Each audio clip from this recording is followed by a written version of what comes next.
tá? Então eu preparei uma outra Borja, apresentação. Oi, pode fazer uma pergunta. rapidinho, rapidinho. Minha internet travou aqui, eu acabei não escutando, mas eu acho que você falou sobre a reunião que teve, né? Isso. Me diz uma coisa, chegou a passar alguma atividade? Depois que a gente começou essas aulas, você chegou a passar alguma atividade? Não. A única atividade que eu passei foi de Vigas Geber, que é isso, Aquela lá atrás. aquela lá de trás, exatamente.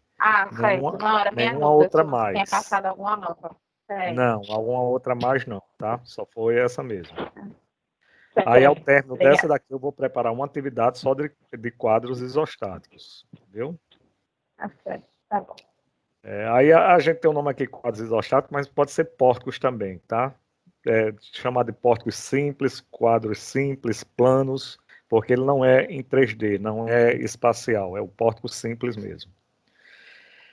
Bom, então eu preparei, como está falando, um outro exemplozinho para a gente retomar esse assunto e de forma que não ficasse enfadonho sendo sempre o mesmo exemplo. Então eu coloquei um outro para hoje, tá?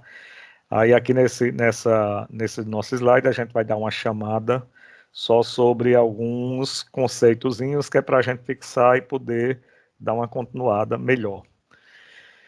Lineares deve-se adotar convenções para solicitações baseadas no conceito de baixo, o que é interno e o que é externo. Eu já tinha chamado a atenção, porque como se trata de um pórtico, então você tem que poder se posicionar para cada barra que compõe esse pórtico para saber o que é fibra inferior e o que é fibra superior. Até porque quando você está traçando os diagramas de um pórtico, para cada barra você tem eixos diferenciados, tá? Do que você vai marcar como fibra inferior e fibra superior, aqueles valores positivos e valores negativos que a gente tem na determinação dos nossos esforços. Então, uma das formas de você identificar de imediato é na abertura do seu pórtico, opções de ponteiro. Então, você entra dentro desse pórtico e olha ele internamente. Então, o que você, ao adentrar no pórtico e olhar internamente, então eu estou conseguindo visualizar desta forma as minhas fibras inferiores.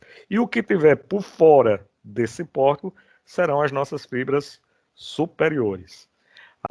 Então aqui eu estou, essa visualização é só para vocês verem, você dentro do pórtico e olhando internamente para ele, para o pórtico, então você teria em destaque verde aqui o que seriam essas, o que a gente chama de fibra inferior, tá? E fora disso aí as nossas fibras superiores. Isso aí é só para ilustrar, tá? O que seriam essas fibras inferiores e essas fibras superiores. Ok? Então, dando continuidade, aí o eixo longitudinal de cada barra, então sempre que eu tiver tratando de eixo longitudinal da minha barra, por exemplo, da minha barra 1, meu eixo longitudinal é esse eixo maior aqui. Então, ele será o meu eixo X. Para a barra 2, meu eixo longitudinal é este aqui, será o meu eixo X. Para a barra 3, meu eixo longitudinal é esse aqui. Em destaque vermelho aqui, numa linha tracejada, dizendo o que é fibra inferior e acima são as fibras superiores, tá? E perpendicular a esse meu eixo longitudinal, eu vou ter o meu Y e o Z, se eu tivesse ele em 3D. Tá? Então, tem essa ilustração aqui do que seria um eixo para essa minha barra 1. O meu eixo X, o meu eixo Y e esse Z aqui. Mas a gente só vai tratar com o eixo XY. Tá? Até porque ele vai ser um quadro plano.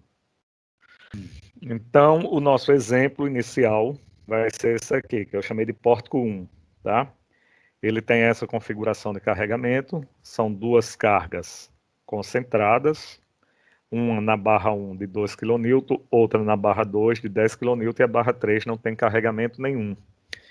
Então, se faz necessário, além de você nomear as suas seções chaves, que a gente já sabe quais são, você também nomear essas suas barras.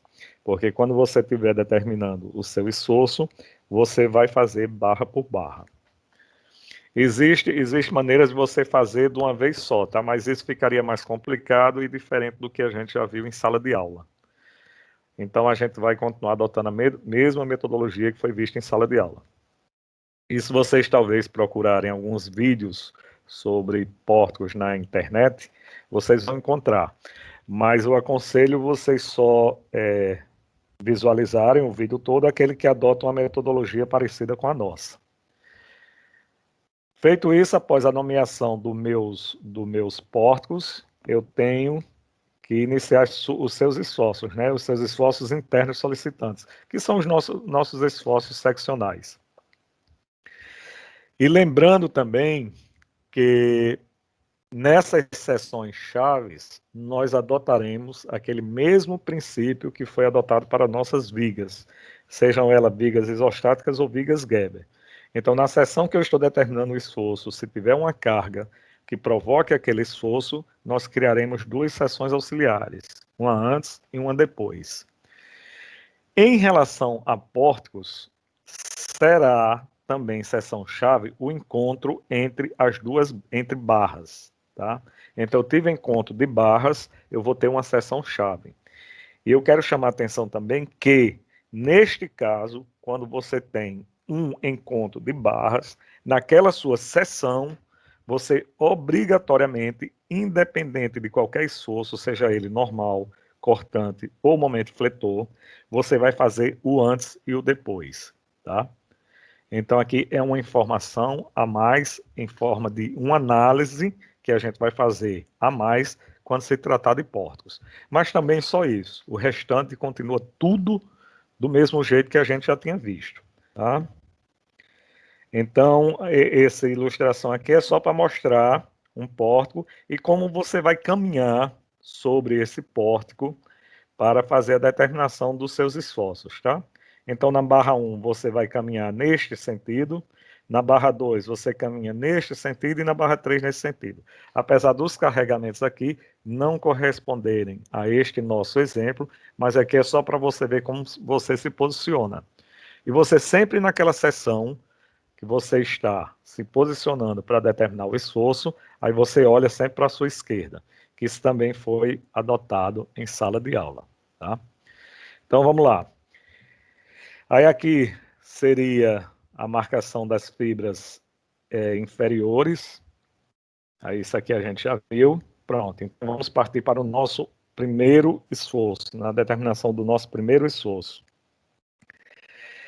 Se vocês prestarem atenção, nós já estamos com as nossas seções chaves identificadas, A, B, C, D, E e F. A numeração das minhas barras aqui também já estão definidas, barra 1, barra 2 e barra 3. As minhas reações para este carregamento também já foram calculadas, tá?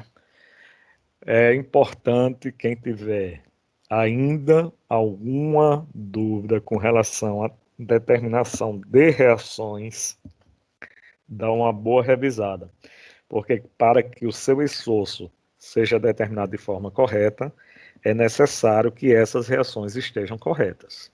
Senão, nenhum trabalho vai valer a pena caso essas suas reações aqui, porventura, apresentem algum erro.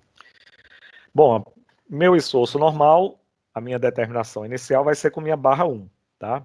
Então, eu vou caminhar na barra 1 aqui, olha, estou olhando para a minha barra 1, tem aqui a forma que eu vou olhar, e vou caminhar neste sentido. Tem aqui o bonequinho dizendo a forma que você vai caminhando. A primeira seção que eu encontro na barra 1 é a seção A. Na minha seção A, como eu estou determinando o esforço normal, e para essa minha barra 1, provocará esforço normal nessa barra as cargas que estiverem nesse sentido, ou na vertical.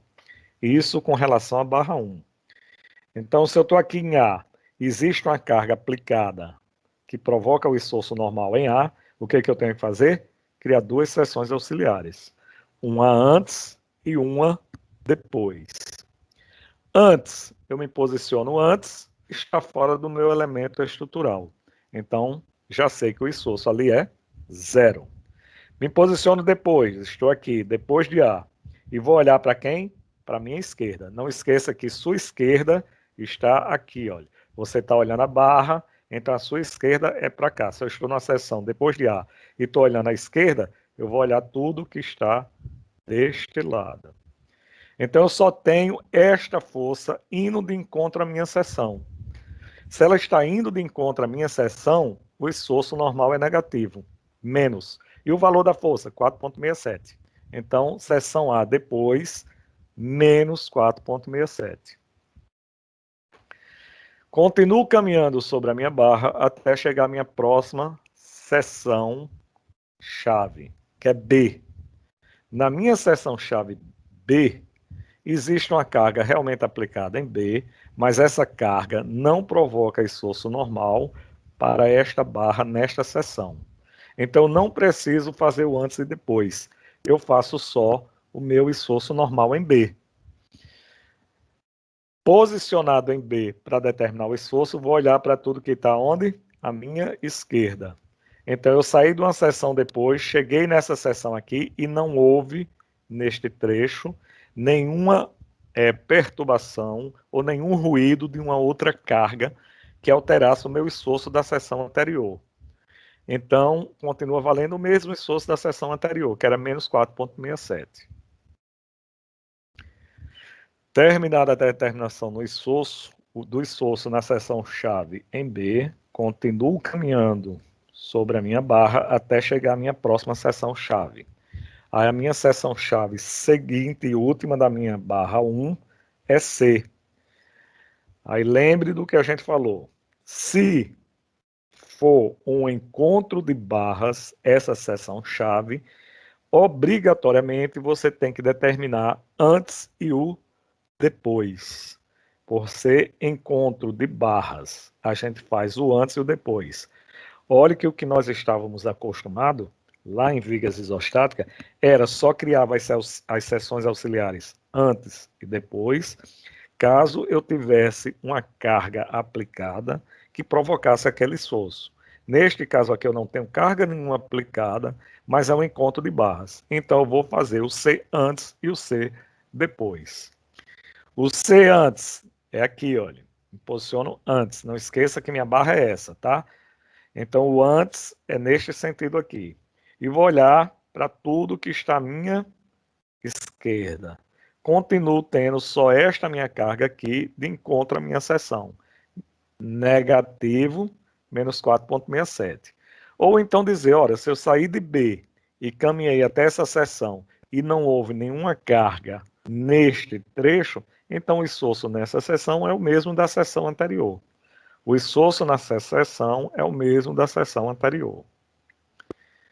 Então, determinei C antes. O C depois, ele está aqui, ó. O C depois, pegando o alinhamento dessa minha barra 1. O C depois estaria aqui. Ou seja, esta minha seção, hipoteticamente, ela está fora do meu elemento estrutural. Logo, não existe nada acontecendo nela, porque a seção nem existe. Então, é quanto? Zero. Tem que dar zero. Mas se eu quiser calcular, então você se posiciona aqui e olha tudo que está à esquerda. E tudo que está à esquerda, olha, são todas as cargas que compõem o meu pórtico, o meu quadro. Por quê? Porque eu estou aqui e estou olhando para a esquerda. E a esquerda é o quadro todo. Então eu teria que somar todas as cargas que estão na vertical. Aliás, tem que dar zero, desculpe, tá? Porque eu estou fora. Tem que dar zero. Na verdade, é esse 10 e a soma desses dois aqui. Quando eu somo isso e subtraio disso aqui, vai dar zero. Mas a gente sabe que dá zero e tem que dar zero. Terminando o esforço da minha barra 1, o esforço normal, vou para a minha barra 2. Então agora eu estou aqui, olha, posicionado na minha barra 2. E nessas três seções chaves que compõem a barra 2, é onde eu vou determinar o meu esforço. Vou caminhar da esquerda para a minha direita, começo aqui em C. C, encontro de barras. Então, tenho que fazer o quê? Antes e depois. O antes, eu estou aqui, é zero. Estou fora do meu elemento estrutural, tem que dar zero. E o depois, eu estou aqui. Eu vou deixar aqui parado o apontador, que é essa luzinha vermelha aqui, só para a gente saber onde é o C depois. E vou olhar para onde? Para tudo que está à minha esquerda. Prestem bem atenção. Eu estou aqui posicionado e estou olhando para a esquerda. Para a esquerda é tudo isso aqui, tá? Ó, tudo isso aqui. Então, para esta minha seção, por conta do sentido dessa minha barra, o que vai provocar esforço normal são as cargas agora que estão na horizontal. Não esqueça que para a barra 1, o que provocava esforço normal era o que estava na vertical, e para a barra 2, o que provoca esforço normal agora é o que está na horizontal. Então, olhando à esquerda dessa minha seção, o que está na horizontal é essa carga de 2 kN. E essa carga de 2 kN, em relação a essa minha seção, está indo de encontro para ela. Se está indo de encontro para ela, é negativo. Esforço normal, não esqueça, está indo em direção à minha seção, é negativo. Está fugindo da minha seção, é positivo. Essa é a convenção de esforço normal. Então, deu menos 2. Vou sair desta seção agora e vou para a seção seguinte. D. Não tem carga aplicada em D que provoque esforço normal nessa seção. Então, o esforço nessa seção é o mesmo da seção anterior, ou seja, menos 2. E não precisei criar seções auxiliares. Continuo caminhando e cheguei na seção E. Seção E, pórtico, encontro de barras. Tenho que fazer o quê? Antes e depois. Independente de qualquer coisa, o antes e depois de E. O antes, eu estou posicionado aqui e vou olhar para tudo que está à minha esquerda. Ora, se eu sair dessa seção e cheguei até essa e não houve nenhum acréscimo de carregamento, então o esforço aqui é o mesmo do anterior, ou seja, menos 2. Em E antes, menos 2. Mas se eu quiser olhar tudo que está à esquerda, para calcular novamente, para não ter perigo de errar, só tem esta daqui que é menos 2, indo de encontro à minha seção. No E depois, o que acontece? Fora do meu elemento estrutural. Meu elemento estrutural é esse, a continuidade dele seria nesse sentido, e a minha seção está aqui depois. É 0. NE depois, 0. Terminei de determinar o esforço normal nas minhas 3 seções da barra 2. Vou agora para a minha barra 3. Minha barra 3 é essa aqui. Olhe como eu estou olhando para a barra 3 e como eu vou caminhar na barra 3, tá? Aqui eu olhando para a minha barra 3 e aqui eu caminhando na minha barra 3. Então eu tenho 2 seções chaves na barra 3, que é E e é F. Em E, encontro de barras. Obrigatoriamente tem que fazer o quê? Antes e depois. Esse antes e depois no encontro de barras é para todos os esforços. Esforço normal, esforço cortante e momento fletor. Então, eu estou em E antes. Antes, porque eu estou analisando nesse sentido, tá? Ó, na minha barra 3, eu vou caminhar neste sentido e eu estou no antes. Fora do meu elemento estrutural é 0. Depois é aqui. Então, eu estou aqui, olha. Prestem bem atenção. Eu posso analisar olhando para tudo que está à minha esquerda ou para tudo que está à minha direita. Você que faz a opção. A gente vem sempre se acostumando a olhar tudo que está à esquerda. Mas eu acho que agora já está na hora da gente ter mais segurança e dar um passo mais à frente. Nós agora vamos fazer o cálculo, a determinação desse esforço pelo que for mais fácil, pelo que for mais simples. Se eu estou posicionado aqui, o esforço normal nessa barra são as cargas que estão verticais, e se eu olhar para a minha direita, eu só vou ter uma carga que vai provocar esforço normal nessa seção. E ela está indo o quê? Está indo de encontro à seção que eu estou determinando o meu esforço. Então, logo é negativo. De quanto? 5,33, menos 5,33. Isto eu determinei o esforço normal em E depois, olhando para a minha direita. Mas a gente está acostumado a fazer sempre olhando para a esquerda. Então vamos ver se confirma o esforço. Não esqueça que o esforço naquela seção, ele independe do lado que eu estou olhando. ou para a direita ou para a esquerda, o esforço é o mesmo. O que não pode é eu somar todo mundo que está à esquerda com todo mundo que está à direita e achar que o esforço ali é a somatória de tudo isso. Até porque se você somar todo mundo que está à esquerda com todo mundo que está à direita, vai dar zero. Então me posicionei em E depois e vou olhar agora tudo que está à minha esquerda. Aí eu tenho essa daqui, VA. VA, em relação a essa seção, ele está fugindo. 4,67, positivo. Aí eu continuando só as cargas verticais, tá? Aí eu tenho essa daqui, de 10 kN. Em relação a essa minha seção, ele está indo de encontro, menos 10. Então, fazendo esse somatório, dá menos 5,33. Que a gente já sabia que dava isso, porque a gente fez olhando para a direita e deu menos 5,33. Saindo de E, vou para a minha próxima seção chave, F. Existe uma carga aplicada em F que provoca esforço normal nesta seção. Obrigatoriamente terei que fazer o quê? O antes e o depois. Aí não é encontro de barras, tá? Aí é extremidade.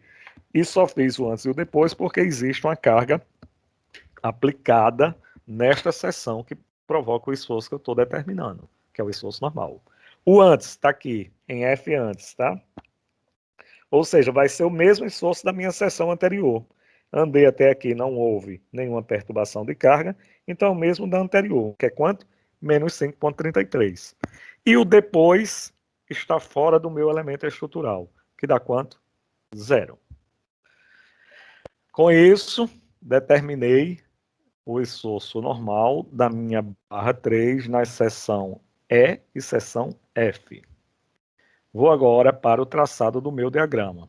Eu tenho o diagrama da minha barra 1, onde o eixo longitudinal da minha barra 1 é esse aqui. Logo, o meu diagrama será traçado perpendicularmente a esse eixo, como está aqui apresentado, tá? Em A antes é 0, o depois é menos 4,67. Ora, se esse vermelho aqui me indica o que é minha linha inferior e minha linha superior, os valores negativos eu vou marcar abaixo, o positivo marcaria acima. Neste caso aqui, menos 4,67. Vou para a minha seção seguinte, B, está aqui, menos 4,67. Para a minha seção seguinte, C antes, menos 4,67. Para a minha seção C depois, 0. Com isso, eu fecho o traçado do meu diagrama de esforço normal, só com valores negativos.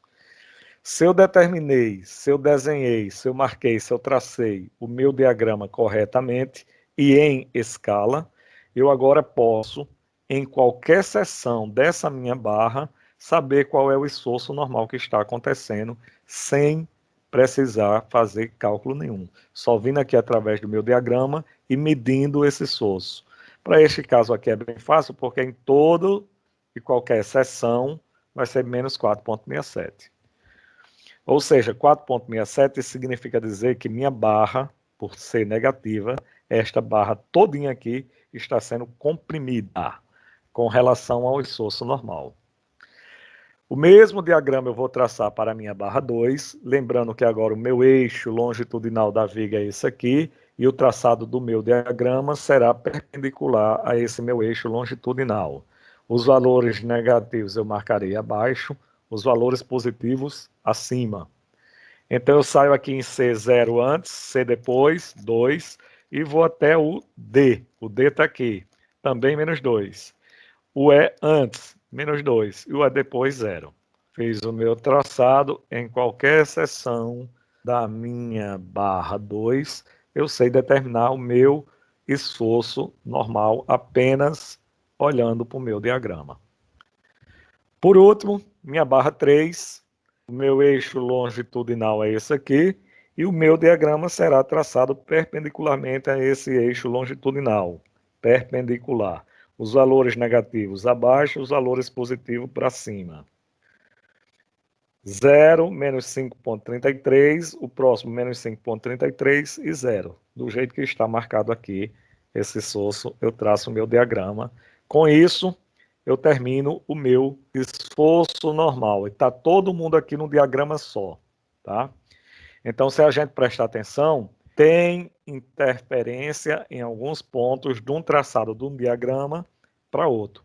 O inconveniente de você traçar o esforço em um único diagrama é exatamente isso, porque fica todo mundo, às vezes, entrelaçado. Mas não tem problema, quando você se acostuma, você sabe ver isso facilmente, tá? Você pode ter a opção de desenhá-lo separadamente e também ter a opção de desenhar esse esforço todo mundo junto. O ideal é que você faça todo mundo junto, tá? Fica melhor. Até para interpretação, para dimensionamento, esse diagrama ser apresentado dessa forma. Não significa dizer que você apresentando em forma de trabalho ou de alguma atividade, ele isoladamente que esteja errado. Próximo esforço é o esforço cortante. Só que antes de começar o esforço cortante, eu gostaria de saber se alguém tem alguma dúvida com relação ao meu esforço normal. Até aqui, se alguém apresenta alguma dúvida. Então, podem ativar o microfone e podem falar para poder eu dar continuidade ou não. É bom que se tiver dúvida, tira logo, tá? E aí, como é que está? Alguém se apresente e fale, por favor.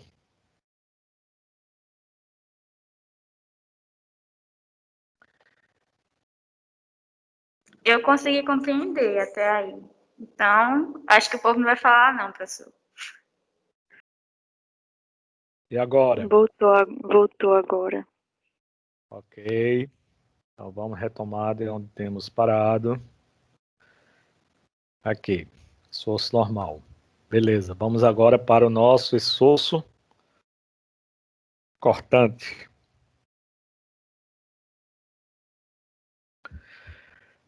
Barra 1.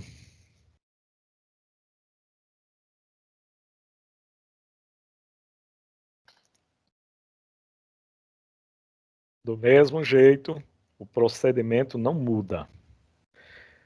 O que muda é barra para você ver o carregamento que está provocando aquele esforço. Tem que ter o cuidado com isso. Porque em vigas a gente está acostumado. O que sempre vai provocar esforço normal são as cargas que estão na horizontal. O que provoca esforço cortante são as cargas que estão na vertical. Quando se trata de pórtico, isso muda, porque vai depender do posicionamento da barra. Na verdade, você vai tratar a barra como se fosse uma viga, só que você se posiciona de forma diferente. Para minha barra 1, nas minhas 3 seções chaves e caminhando neste sentido aqui, a minha primeira seção é a seção A. Está aqui. Eu não tenho nenhuma carga que provoque esforço cortante em A. Porque a carga que tem aplicada em A não provoca esforço cortante, provoca esforço normal. Então eu não preciso fazer o antes e o depois de A. Basta eu fazer só em A. Esforço cortante em A. Que é zero. Porque se eu olhar para a minha esquerda, não tem nada que provoque esforço cortante em A à minha esquerda.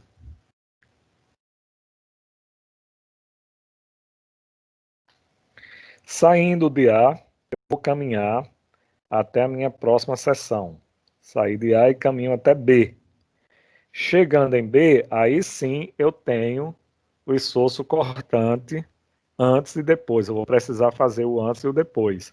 Porque em B, esta carga de 2 kN aplicada em B, ele provoca esforço cortante. Então eu tenho que criar 2 seções auxiliares, uma antes e uma depois. A antes, eu vou me posicionar nela e vou olhar para tudo que está à minha esquerda. Não tem nenhuma carga provocando, então é zero. E na B, depois, eu saí dessa carga, dessa seção para essa, eu só tenho esta carga aqui. Ora, se eu estou me posicionando aqui e olhando para a minha esquerda, se tiver para baixo, será negativo. Então, a convenção de esforço cortante é, ao olhar as cargas que estão à esquerda, serão positivas se ela estiver para cima. Se ela estiver para baixo, é negativo. No caso, eu estou aqui e estou olhando à esquerda. Essa de 2 para baixo é negativo. Menos 2 kN. Vou caminhar agora até minha próxima seção C. Então, C é uma seção o quê? Chave de encontro de barras. É uma seção comum a duas barras. Então, obrigatoriamente, eu vou ter que fazer o antes e o depois, mesmo não tendo força aplicada nessa barra. Eu estou sempre chamando a atenção para isso, que é para a gente não esquecer. Isso acaba ficando bem fixado e a gente não esquece. Então, em C antes, eu saí desta seção, cheguei até essa. Não houve interferência nenhuma, é o mesmo esforço da seção anterior. Menos 2. Seção anterior, menos 2, cheguei, menos 2. Daqui para cá. E na depois, eu estou fora do meu elemento estrutural. É zero. Com isso, eu determino o esforço cortante na minha barra 1. Vou para a minha barra 2. O sentido de caminhar agora é neste aqui. O que provoca esforço cortante em relação a essa barra aqui são as cargas que estão na vertical ou perpendicular ao meu eixo longitudinal da barra. Primeira seção da barra 2 é a seção CC, que é encontro de barras. Tem que fazer o quê? O antes e o depois. Fazendo o antes, eu estou fora do meu elemento estrutural, então é zero. Fazendo o depois, eu vou olhar para tudo que está à minha esquerda. E tudo que está à minha esquerda que provoca esforço cortante é esta daqui, ó. E ela está o quê? Para cima. Na seção que eu estou analisando, esta força aqui que provoca esforço cortante está para cima. Se ela está para cima, a esquerda é positiva, de 467. Caminhando, e cheguei em D. Na minha seção D, existe carga que provoca esforço, que está sendo determinado. Vou criar duas seções auxiliares, uma antes e uma depois. A antes, eu me posiciono aqui e vou olhar para tudo que está à minha esquerda. Ou seja, se eu sair dessa seção até essa e não houve nenhum carregamento que mudasse ou que alterasse o meu esforço, ele continua valendo o esforço anterior. 467, 467. E na depois é o valor dessa minha seção anterior, 467, com o que houve de interferência saindo dessa seção para essa. Ou seja, de menos 10. 467 menos 10 dá menos 5,33 kN. Observar, chamar atenção para a convenção aqui de unidade para o meu esforço cortante, tá? É de quilonewton, porque os meus carregamentos aqui estão em quilonewtons. Então, eu terminei o meu esforço cortante em D, o antes e o depois, e vou para a minha seção E. Chegando em E, o encontro de barras. Obrigatoriamente tem que fazer o quê? O antes e o depois. O antes, ou seja, eu saí dessa seção, caminhei até essa e não houve nenhuma interferência de esforço. O que eu tinha continua valendo, menos 5,33. Saí daqui, vim para cá, estou fora do meu elemento estrutural, é zero. Com isso, a minha barra 2 foi determinado o meu esforço cortante. Na minha barra 3, eu agora estou me fixando na minha barra 3. As cargas que vão provocar esforço cortante em relação a essa barra são as cargas perpendiculares a ela, ou seja, são as cargas que estão na horizontal.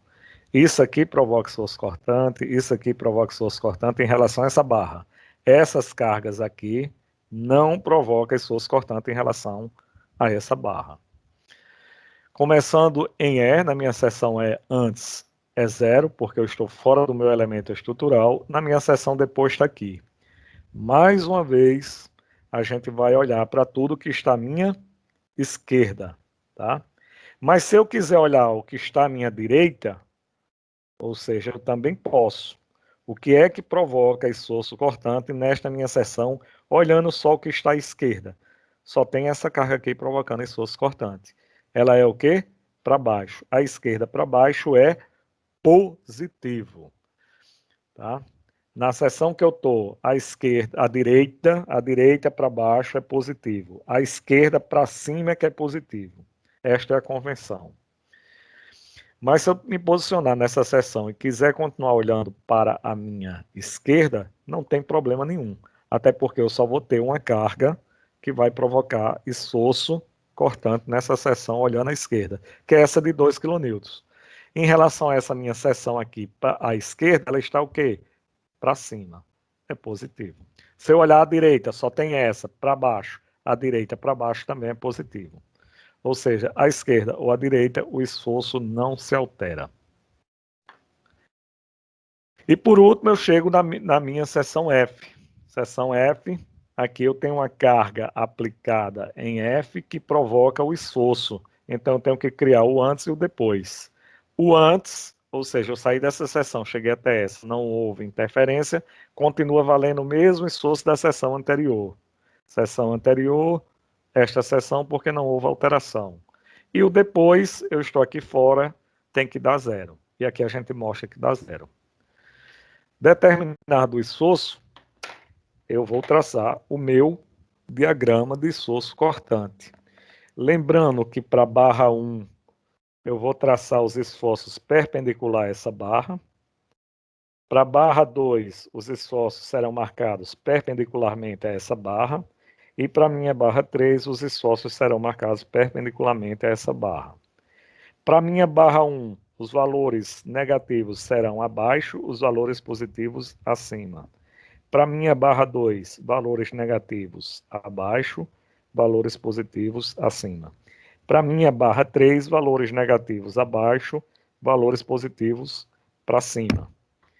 Isto é analisado dessa forma porque a gente viu que ao se posicionar dentro, o que eu vejo são as fibras inferiores.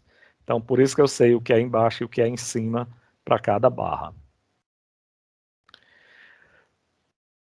Terminado o esforço cortante, então nós vamos para o último meu esforço desse meu pórtico, que é o de momento fletor.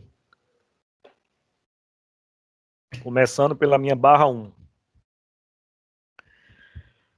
Vocês devem ter percebido, e a única dificuldade que a gente encontra no traçado ou na determinação dos esforços de pórticos é você saber se posicionar. Porque quando você se posiciona corretamente naquela sua barra do pórtico, a análise de cálculo é feita exatamente como é feito numa viga, não muda, não se altera. Então, tem que ter cuidado. Mas, fora isso, não tem nenhuma novidade de cálculo. Os cálculos são os mesmos. O mesmo que a gente já vinha fazendo em viga isostática, que a gente vinha fazendo em vigas Geber. O que muda é só o posicionamento referente a cada barra que compõe o meu pórtico, o meu quadro. Para a minha barra 1, a minha primeira seção chave a ser determinado o esforço é A. Me posiciono em A e olho para a minha esquerda. Nada provoca momento. Então, o momento em A é 0. Vou caminhando até a próxima seção, B. Se eu agora aqui, também chamando os cuidados, porque no esforço normal, o esforço cortante, quando a gente ia determinar o esforço numa seção, a gente olhava o que tinha acontecido na seção anterior e se não houvesse nenhuma alteração de carregamento, o esforço era o mesmo. Para momento fletor, isso não vale, não se aplica, porque momento fletor, ele depende da força e depende da distância. Tudo bem que a força não vai se alterar, mas a distância, dependendo da seção em que você está, ela se altera.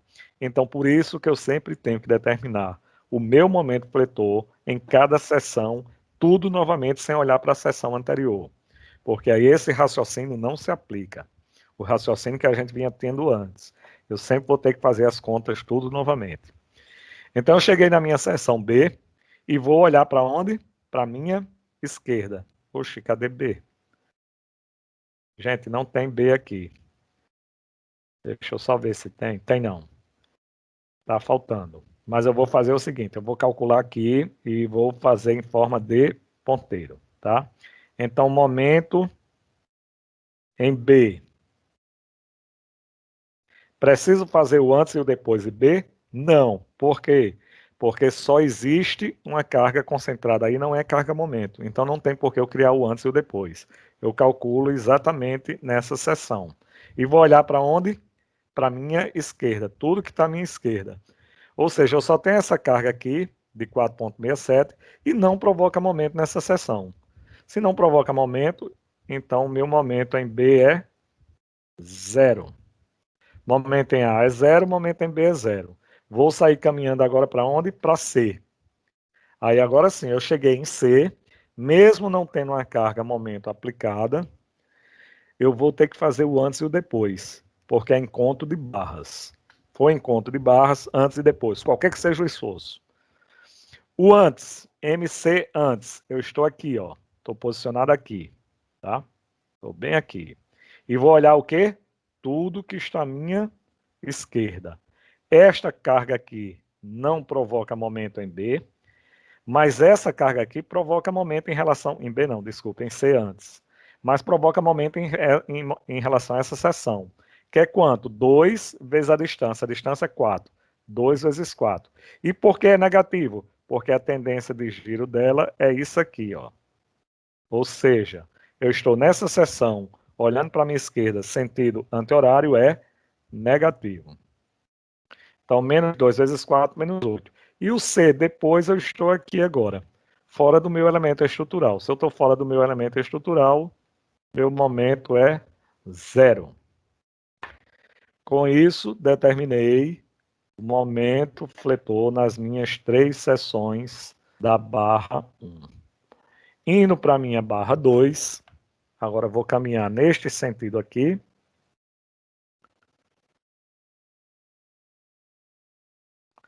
Neste sentido, saindo de C, D e E, indo para E. Em C, encontro de barras, o antes e o depois. Aí, o antes, eu estou fora do meu elemento estrutural, é 0. O C depois, aí eu vou olhar para tudo que está à minha esquerda. Estou olhando tudo que está à minha esquerda e que provoca momento nesta minha seção. Eu só tenho esta carga aqui que provoca momento. O valor dela é 2 e a distância é 4. A tendência de giro dela, olha aqui, ou seja, em relação a esta minha seção, a tendência de giro é anti-horário. Olhando para a esquerda, anti-horário. Se for anti-horário, negativo. 2 vezes 4, negativo. Menos 8. E se a gente prestar atenção, deu também o mesmo valor da seção C na barra 1. Saí de C, vou até D. Perfeito, aqui foi correto. Em D, eu não tenho nenhuma carga momento aplicada em D. Então, basta calcular o momento na própria seção, sem precisar criar o antes e o depois. E vou olhar o quê? Tudo que está à minha esquerda. Aqui. Tudo isso é esquerda de D. Tá? Então, o que é que eu tenho? Tenho esta carga aqui, de 4,67, que provoca momento. O valor dela é 4,67. A distância é essa distância aqui, ó. É essa distância, que é 6. Então, 4,67 vezes 6, até D. E a tendência de giro dela é horário. Então, é positivo. Esta carga aqui, de 2 kN, também provoca momento em D. A distância dela é essa daqui, ó, de 4. Então, 2 vezes 4. E a tendência de giro dela?